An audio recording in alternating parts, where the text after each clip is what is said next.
Good evening to all. कैसे हो सब लोग? सब ठीक ही होंगे। चलिए, आज के लेक्चर में हम करने वाले हैं इम्पोर्टेंस ऑफ इंडस्ट्रियल रिलेशन। ये तो हमने पढ़ लिया है, but in era of globalization, globalization के दौर में, ग्लोबलाइजेशन के एज में इंडस्ट्रियल रिलेशन की क्या भूमिका है, या फिर इंडस्ट्रियल रिलेशन किस प्रकार से महत्वपूर्ण है।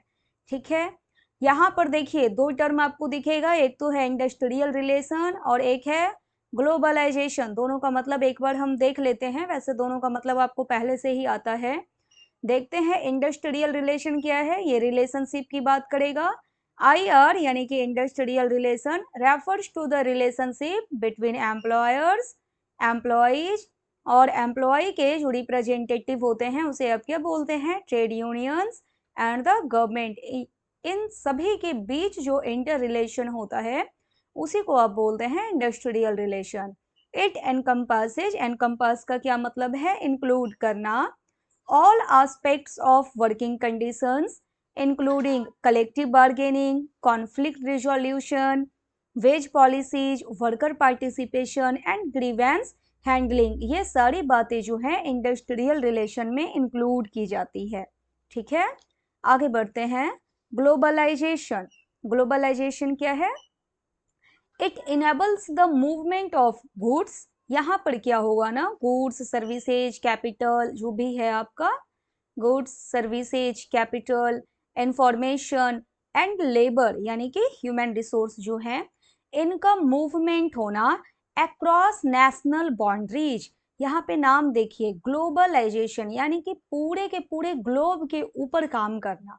पूरे के पूरे ग्लोब के ऊपर आप क्या करेंगे, अपना बिजनेस करेंगे। यानी कि आपका जो नेशन है, अपने नेशन के बाउंड्री से बाहर निकलकर गुड्स का मूवमेंट होना, गुड्स को दूसरे जगह जाकर, दूसरे नेशन में जाकर सेल करना, यही क्या होता है आपका ग्लोबलाइजेशन। अब आते हैं हम अपने मेन टॉपिक पर, जो आपका टॉपिक है importance of industrial relations in the era of globalisation. देखिए, globalisation has led to major shifts in the way industries operate. इसका मतलब क्या है ना, जो आपका ग्लोबलाइजेशन है, इस कारण से इंडस्ट्री के काम करने का तरीका काफी चेंज हो गया है। कैसे चेंज हो जाएगा? क्योंकि कंपटीशन जो है वो ग्लोबलाइजेशन की वजह से वो बढ़ गई है। टेक्नोलॉजिकल एडवांसमेंट की जरूरत है।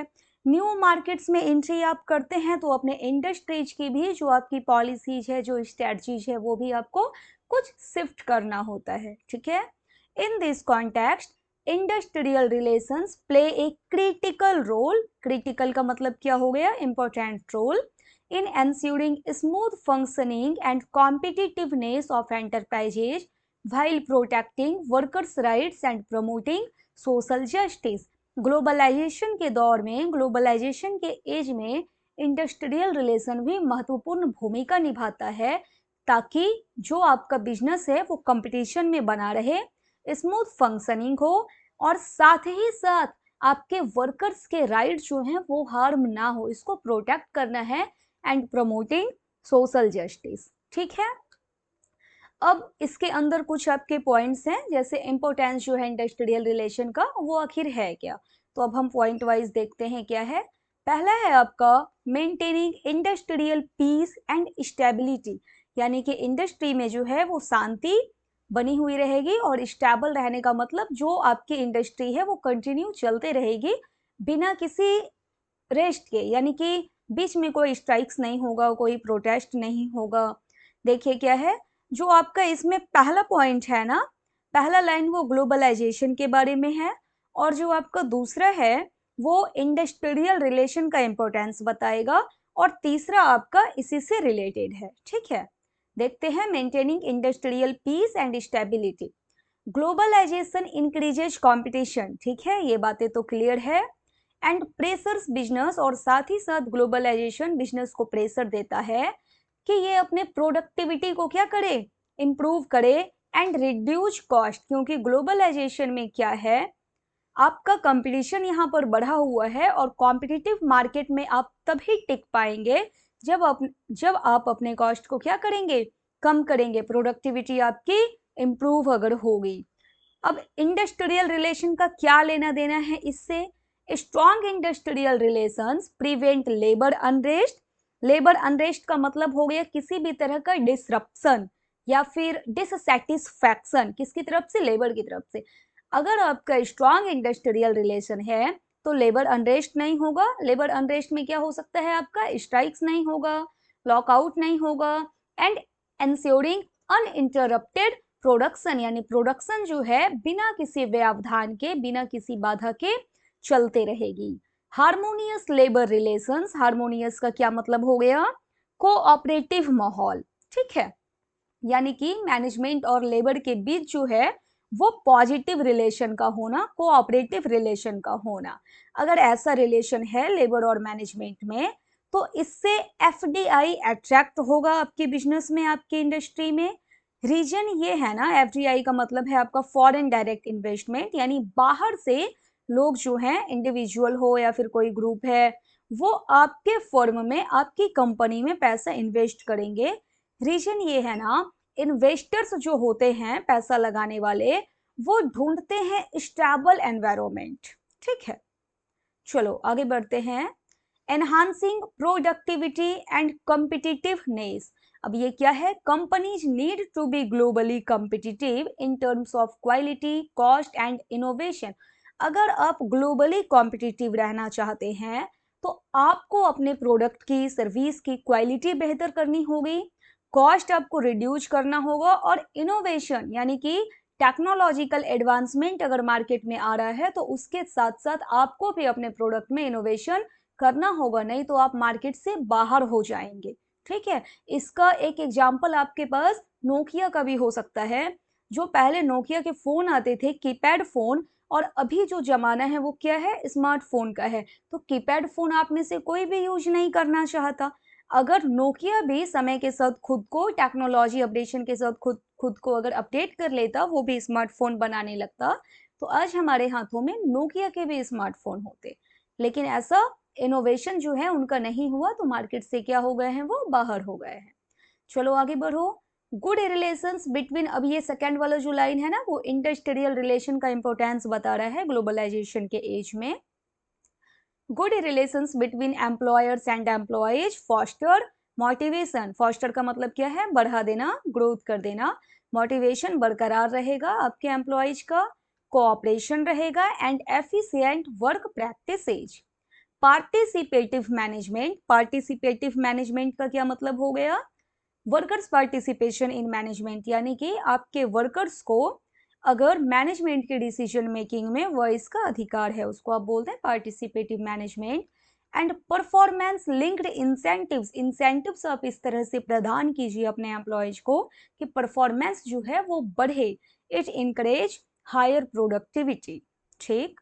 नेक्स्ट है promoting adaptability to technological change. Technology का मतलब पता है आपको, टाइम टू टाइम अपडेट होना। पहले आप 2G यूज कर रहे थे, अब 3G 4G, अब जो है आप 5G के जमाने में हैं। ग्लोबलाइजेशन एक्सीलरेट्स, एक्सीलरेट्स का मतलब क्या है, बढ़ा देना। ग्लोबलाइजेशन बढ़ाता है, क्या बढ़ाता है, टेक्नोलॉजिकल एडवांसमेंट, क्योंकि अगर एक जगह पर टेक्नोलॉजी अपडेट होती है तो फिर दूसरे जगह के भी लोग उस चीज को अडॉप्ट करना चाहेंगे, तो आपको अपने प्रोडक्ट में इंप्रूवमेंट करना ही होगा। Requiring constant up skilling of labour, अगर टेक्नोलॉजिकल एडवांसमेंट होता है तो इससे लेबर को भी टाइम टू टाइम जो है वो स्किल को बढ़ाने की जरूरत है, उनके लिए भी ट्रेनिंग प्रोग्राम चलाने की रिक्वायरमेंट है। इन रॉबस्ट इंडस्ट्रियल रिलेशन, रॉबस्ट का मतलब स्ट्रॉन्ग से है, अगर इंडस्ट्रियल रिलेशन स्ट्रॉन्ग है तो इफेक्टिव कम्युनिकेशन रहेगा, और ट्रेनिंग प्रोग्राम जो चलेगा उससे it reduce worker resistance to change, यानी कि अगर इफेक्टिव कम्युनिकेशन है आपके ऑर्गेनाइजेशन में और अगर ट्रेनिंग प्रोग्राम्स आप चला रहे हैं तो इससे आपके जो वर्कर्स हैं वो प्रतिरोध नहीं करेंगे चेंज का, वो अपोज नहीं करेंगे चेंज को, ठीक है। When management and unions, union हो गया किसका रिप्रेजेंटेटिव, वर्कर्स का, कोलाबोरेट ऑन ट्रेनिंग इनिशिएटिव्स, कोई भी ट्रेनिंग इनिशिएटिव्स है और उसका डिसीजन या फिर ट्रेनिंग को लेकर बातें दोनों मिलकर करते हैं, कौन दोनों, मैनेजमेंट एंड यूनियन दोनों अगर ज्वाइंटली ट्रेनिंग इनिशिएटिव्स के बारे में बात करते हैं, transition to automation becomes smoother. Transition to automation का मतलब है पहले आप ट्रेडिशनल रूल के अनुसार काम कर रहे थे, ट्रेडिशनल वर्क मेथड था, और अब जो है अब ऑटोमेटेड सिस्टम हो जाना है, यानी कि मशीनरी के द्वारा काम करना, सॉफ्टवेयर का यूज करके काम करना, इसको आप बोलते हैं ट्रांजिशन टू ऑटोमेशन। आगे बढ़ते हैं अब यहाँ से, एंश्योरिंग फेयर लेबर स्टैंडर्ड्स। अब ये क्या है देखिए, ग्लोबल फर्म्स जो होते हैं, ग्लोबल फर्म्स किसको बोलेंगे हम, जो लार्ज इंटरनेशनल कंपनीज होती है, वो टाइम टू टाइम एग्जामाइन करते रहती है, स्क्रूटिनाइज करती है लेबर प्रैक्टिसेज को, यानी कि लेबर को लेकर के जो भी लॉ बने हुए हैं वो क्लोजली एग्जामाइन करती है ग्लोबल फर्म्स कि वर्किंग कंडीशंस कैसा है लेबर का, वेजेज उनको सही से मिल रहा है या नहीं, वर्कर्स के राइट्स का हनन तो नहीं हो रहा है, क्या जो उनके राइट्स हैं, जो बेनिफिट्स हैं वो उनको प्रोवाइड किए जा रहे हैं या नहीं। ग्लोबल फर्म्स का यानी कि ग्लोबल फर्म्स ये लेबर प्रैक्टिसेज को क्या करती है, स्क्रूटिनाइज करती है, क्लोजली एग्जामाइन करती है। और इंडस्ट्रियल रिलेशन अब क्या करता है यहाँ पर, इसका क्या इंपॉर्टेंस है, industrial relation promotes adherence to labour laws. Industrial relation अब यहाँ पे चेक करता है, देखता है कि जो भी कंपनी है, ऑर्गेनाइजेशन है, वो लेबर लॉ को एडहर कर रही है या नहीं, फॉलो कर रही है या नहीं, हेल्थ एंड सेफ्टी स्टैंडर्ड्स आपकी ऑर्गेनाइजेशन में है या नहीं, फेयर वेजेज मिल रहा है या नहीं। ठीक है, तो पहला वाला जो है आपका वो हो गया ग्लोबलाइजेशन का, और इसके बाद जो है वो है इंडस्ट्रियल रिलेशन का इंपॉर्टेंस क्या है। आगे बढ़ते हैं यहाँ से, facilitating social dialogue and worker participation. अब ये सोशल डायलॉग का क्या मतलब है, देखिए सोशल डायलॉग का मतलब हो गया ओपन कम्युनिकेशन रहना, म्यूचुअल अंडरस्टैंडिंग रहना, किसके किसके बीच में, मैनेजमेंट और आपके वर्कर्स के बीच में, और वर्कर पार्टिसिपेशन, अगर आप वर्कर्स को पार्टिसिपेट करने का मौका देते हैं अपने डिसीजन मेकिंग में, तो इससे जो है आपका सोशल डायलॉग बेहतर रहेगा, यानी कि ओपन कम्युनिकेशन होगा, डिसीजन आप साथ में लेंगे। वर्कर्स पार्टिसिपेशन में क्या करते हैं, जो आपका मैनेजमेंट है और वर्कर्स है वो साथ में डिसीजन लेते हैं। A global workforce is diverse, जो आपका ग्लोबल वर्कफोर्स होता है, यानी अगर आप ग्लोबल मार्केट में हैं, ग्लोबल मार्केट में काम कर रहे हैं, वहां वहां पर जो आपके वर्क फोर्स होंगे, जो आपके ह्यूमन रिसोर्सेज होंगे, वो डाइवर्स होंगे। डाइवर्स का मतलब है बहुत सारे बैकग्राउंड से आने वाले होंगे, कुछ का कल्चर कुछ और होगा, कुछ का कल्चर जो है वो अलग होगा, and managing it requires inclusive decision making, और डाइवर्स वर्कफोर्स को मैनेज करने की आवश्यकता है। और ये आप कैसे कर पाएंगे, जब आपका इंक्लूसिव डिसीजन मेकिंग होगा, जब आप कोई डिसीजन लेंगे तो अपने वर्कफोर्स को भी इंक्लूड कीजिए, अपने वर्कर्स को भी अपने डिसीजन मेकिंग में इंक्लूड कीजिए। Industrial relation encourages communication through forums. Industrial relation में आप क्या करते हैं, जो कम्युनिकेशन है वर्कर्स का और मैनेजमेंट के बीच में, उसको हम इनकरेज करते हैं, प्रमोट करते हैं, कैसे, अब ये सब ना एक तरह से आपका जो है वो फॉर्म्स दिया हुआ है कि किस तरह से आप कम्युनिकेशन को इनकरेज कर सकते हैं। फॉरम्स के थ्रू ज्वाइंट कंसल्टेशन कमिटी है, एंड ग्रीवेंस रिड्रेसल मैकेनिज्म्स है। Involving workers in decisions on work schedules. अब अपने वर्कर्स को वर्क शेड्यूल से रिलेटेड अगर कोई डिसीजन लेना है, यानी कि मान लेते हैं कि मॉर्निंग शिफ्ट जो है कब से कब तक चलेगा, नाइट शिफ्ट जो है वो कब से कब तक चलेगा, तो जिनको जो सुविधा है वो लेंगे। और जॉब डिजाइन, इन सब बातों से रिलेटेड जब भी मैनेजमेंट डिसीजन ले तो वो साथ ही साथ डिसीजन में अपने वर्कर्स को भी इंक्लूड करे। जॉब डिजाइन का क्या मतलब हो गया, टास्क को, जो रेस्पॉन्सिबिलिटीज है या फिर जो ड्यूटीज है उसको क्या करना, ऑर्गेनाइज करना। ठीक है, it leads to better acceptance of policies. अगर आप अपने वर्कर्स को भी इंक्लूड करते हैं तो इससे जो भी आप नई पॉलिसीज बना रहे हैं, आपके वर्कर्स जो है ना वो उसको बेहतर एक्सेप्ट कर पाएंगे, अपोज नहीं होगा आपके लेबर की तरफ से। ठीक है, नेक्स्ट है reducing conflicts and enhancing industrial democracy. अब देखिए ये क्या है, अगर आपका इंडस्ट्रियल रिलेशन बेहतर है तो इससे कॉन्फ्लिक्ट जो है वो भी रिड्यूस होगा। देखते हैं पहले इसको हम क्या है, लेबर डिस्प्यूट्स, अगर आपके लेबर के बीच में ही कोई झगड़ा हो जाए या फिर लेबर का मैनेजमेंट के साथ कुछ वाद विवाद हो जाए, तू मैं हो जाए, it can harm global brand reputation. इससे जो आपका ग्लोबली मार्केट, जो आप लार्ज लेवल पे जाके मार्केटिंग कर रहे थे, वहां पे आपके ब्रांड का जो रेपुटेशन है ना वो खराब होता है। ठीक है, जो ब्रांड का रेपुटेशन है वो हार्म होगा। कैसे? अब आपके ऑर्गेनाइजेशन में हमेशा हमेशा लेबर जो है उनका मैनेजमेंट के साथ कुछ तू मैं हो जाता है, वाद विवाद हो जाता है, हमेशा हमेशा ये स्ट्राइक्स पर चले जाते हैं, तो इससे जो है आपका निगेटिव मीडिया कवरेज हो जाएगा। जो मीडिया कवरेज होगा आपके ऑर्गेनाइजेशन को लेकर, आपकी कंपनी को लेकर, वो क्या होगा? निगेटिव हो जाएगा। जो आपके कस्टमर हैं उनका ट्रस्ट भी जो है वो भी लॉस होगा। हो सकता है कि कस्टमर आपके प्रोडक्ट को जो है वो बॉयकॉट करना भी शुरू कर दे। ठीक है, and it affect supply chain. Supply chain का क्या मतलब हो गया? प्रोडक्ट और सर्विसेज जो कस्टमर्स तक सप्लाई हो रहा था, हो सकता है कि उसकी डिलीवरी में थोड़ा सा समय लग जाए, ज़्यादा समय लग जाए, प्रोडक्शन डिले हो सकता है। अगर कॉन्फ्लिक्ट्स है तो ये सब प्रॉब्लम होगा। इंडस्ट्रियल रिलेशन अब क्या मदद करेगा यहाँ पर? Industrial relation resolves conflicts through collective bargaining, arbitration and mutual understanding. ठीक है, प्रोएक्टिव कॉन्फ्लिक्ट रिजोल्यूशन। अब ये प्रोएक्टिव का क्या मतलब है? प्रोएक्टिव का मतलब है कॉन्फ्लिक्ट होने से पहले ही सॉल्व कर लेना। इसको आप कह सकते हैं इन एडवांस कॉन्फ्लिक्ट रिजोल्यूशन। ठीक, proactive conflict resolution helps companies maintain goodwill. अगर कोई भी प्रॉब्लम होने वाला है, प्रॉब्लम होने से पहले ही अगर आप उसका समाधान कर देते हैं, तो इससे कंपनी की जो है वो गुडविल बनी हुई रहेगी एमंग ग्लोबल स्टेक होल्डर्स। और जो आपके स्टेक होल्डर्स हैं वो भी आपके साथ बने हुए रहेंगे। स्टेक होल्डर्स आप किसको बोलेंगे? जिनका इंटरेस्ट होता है आपके ऑर्गेनाइजेशन में। अब स्टेक होल्डर्स में क्या क्या आ सकते हैं? जिनका ग्लोबली इंटरेस्ट होगा आपकी कंपनी में या फिर आपके ऑर्गेनाइजेशन में। जैसे आपके कस्टमर्स हैं, गवर्नमेंट है, कोई एनजीओ है, कोई जो एनवायरनमेंट को लेकर काम कर रहे हैं वो हो सकते हैं। ठीक है, ये सब है आपका ग्लोबल स्टेक होल्डर्स। नेक्स्ट है आपका addressing ethical and cultural sensitivities. ये क्या है देखिए पहले इसको। Companies operate across different cultural and legal environments.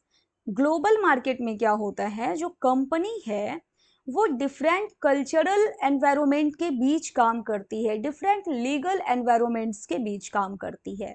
तो वहां पर आपको जितने भी कल्चर हैं उनके बिलीफ्स को, जो भी उनका मॉरल वैल्यूज है, उनका जो ट्रेडिशंस है, उनका भी आपको ध्यान रखना होगा। ठीक है, यानी कि आपको अवेयर रहना है और रेस्पेक्टफुल रहना है टुवर्ड्स डिफरेंट मॉरल वैल्यूज, क्योंकि अलग अलग कल्चर से आने वाले लोगों का जो मॉरल वैल्यूज है, जो उनका ट्रेडिशन है, जो उनका बिलीफ्स है, वो अलग अलग होगा।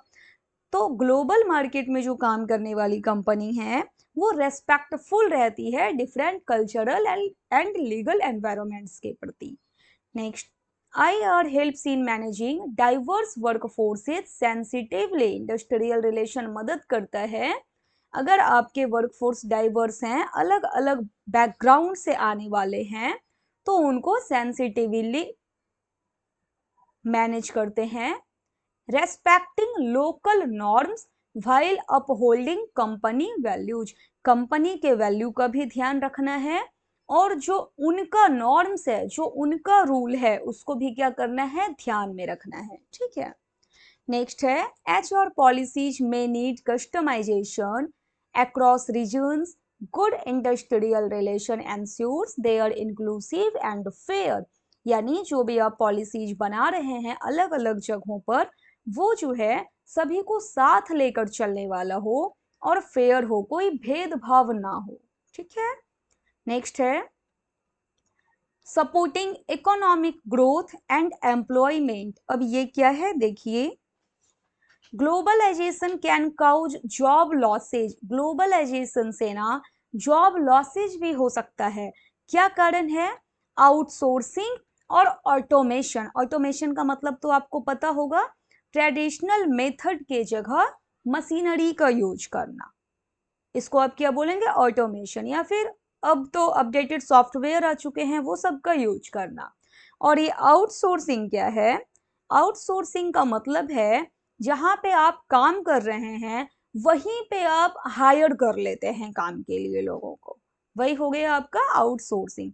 तो आप जहां काम कर रहे हैं अगर वहीं पर आप हायर कर लेते हैं, अगर आप अपने नेशन से लोगों को भेजें तो उनको, आपके नेशन के लोगों को तो जॉब मिल जाएगा, लेकिन अगर ग्लोबल मार्केट में हैं आप तो बाहर से ही आप किसी इंडिविजुअल को, फर्म को हायर कर लेते हैं और काम पर लगा देते हैं।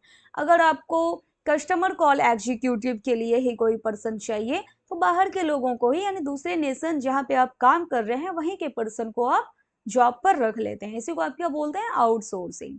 ठीक है, इस कारण से जो है क्या होता है, जॉब लॉसेज होगा आपके नेशन के लोगों का। Industrial relation promotes dialogue on job security. Industrial relation क्या करता है, जॉब सिक्योरिटी बनाए रखता है, इसको प्रमोट्स करता है। रीट्रेनिंग यानी कि जो स्किल आपके पास है उसको अप स्किलिंग करना, यानी जो स्किल पहले से है उसको क्या करना है और बढ़ा देना है। एंड रीडेप्लॉयमेंट, रीडेप्लॉयमेंट का मतलब होता है एक जगह से या फिर एक डिपार्टमेंट से दूसरे डिपार्टमेंट आपको शिफ्ट करना, यानी moving employees from one department to another but in same organization, ये है आपका redeployment. To mitigate adverse impacts, ये सब करने से जो एडवर्स इम्पैक्ट है, जो जॉब लॉसेज का कारण है, ये सब नहीं होगा। Trade unions negotiating for skill development programmes, trade union भी क्या करता है, मदद करता है स्किल डेवलपमेंट प्रोग्राम्स में ड्यूरिंग कंपनी रीस्ट्रक्चरिंग। अब कंपनी रीस्ट्रक्चरिंग का क्या मतलब है, जब कंपनी अपने स्ट्रक्चर को, प्रोसेस को, अपने स्ट्रैटेजीज को चेंज करती है, रीस्ट्रक्चर करती है, क्यों करेगी, एफिशिएंसी को इम्प्रूव करने के लिए, कॉस्ट को रिड्यूस करने के लिए, या फिर न्यू मार्केट कंडीशन में अडेप्ट करने के लिए। ठीक है, इसी को आप बोलते हैं कंपनी रीस्ट्रक्चरिंग। तो कंपनी रीस्ट्रक्चरिंग में, ऐसे वाले केस में स्किल डेवलपमेंट प्रोग्राम में मदद करता है ट्रेड यूनियन भी। देखिए ये सब जो था ना, ये आपका पॉइंट्स था, importance of industrial relation in era of globalization. अब हम आते हैं कंक्लूजन पर। कंक्लूजन क्या है आपका, industrial relations are not just about managing labour management relations.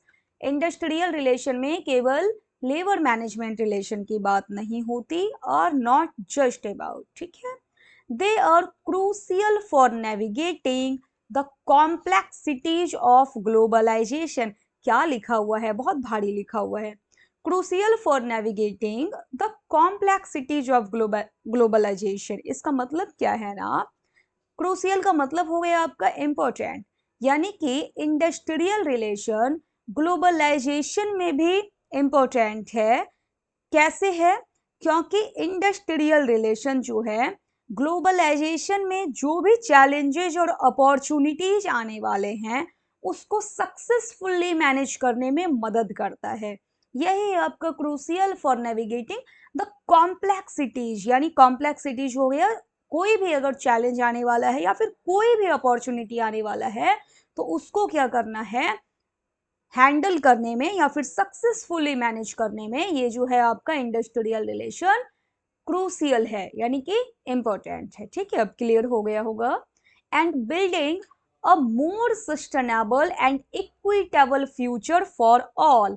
Sustainable का क्या मतलब है, आज आपकी जरूरतें पूरी हो लेकिन आप अपनी जरूरतों को पूरा करेंगे भविष्य का ख्याल रखते हुए, इसी को आप क्या बोलते हैं, sustainable. They help businesses adapt to changing global markets. Industrial relation मदद करता है कि ग्लोबल मार्केट में अगर कोई चेंज हो रहा है तो वहां पर आप अडेप्ट हो पाए। मैनेज डाइवर्स वर्कफोर्स, आपने देखा इसको, क्योंकि आपके जो वर्क फोर्स है बहुत सारे बैकग्राउंड, अलग अलग कल्चर से आने वाले हैं, तो सभी को मैनेज करके चलना है। And address the social and economic challenges of globalization, अगर कोई सोशल चैलेंज है, कोई इकोनॉमिक चैलेंज है तो उसको भी क्या करना है, मैनेज करना है। In the age of globalization, globalization के एज में, ग्लोबलाइजेशन के दौर में industrial relations act as a strategic tool. अब ये स्ट्रेटजिक का क्या मतलब है, कोई भी मेथड, कोई भी फ्रेमवर्क जो प्लान करने में या फिर डिसीजन लेने में क्या करती है, मदद करती है। For managing human resources, industrial relation जो है ना स्ट्रेटजिक टूल है क्या करने का, for managing human resources, fostering innovation, innovation में मदद करेगी, एंड सस्टेनिंग इकोनॉमिक डेवलपमेंट, और इकोनॉमिक डेवलपमेंट आपका होता रहे। Strong and harmonious industrial relation systems help balance the interests of employers and workers. आपके एम्प्लॉयर्स के इंटरेस्ट अलग हैं और वर्कर्स के इंटरेस्ट अलग हैं। वर्कर्स को फेयर वेजेस चाहिए, वर्किंग आवर्स सही चाहिए, और आपके एम्प्लॉयर्स को प्रॉफिटेबिलिटी चाहिए। तो दोनों के जो इंटरेस्ट हैं वो फुलफिल हो, इंडस्ट्रियल रिलेशन इसमें मदद करता है। Ensure fair practices and contribute to the long term success of organizations and national economies. ये था आपका कंक्लूजन। और इसी के साथ जो आपका ये था पॉइंट, क्या पढ़ रहे थे हम लोग, importance of industrial relations in the era of globalization. इसी के साथ ये टॉपिक आपका खत्म होता है। Okay, thank you.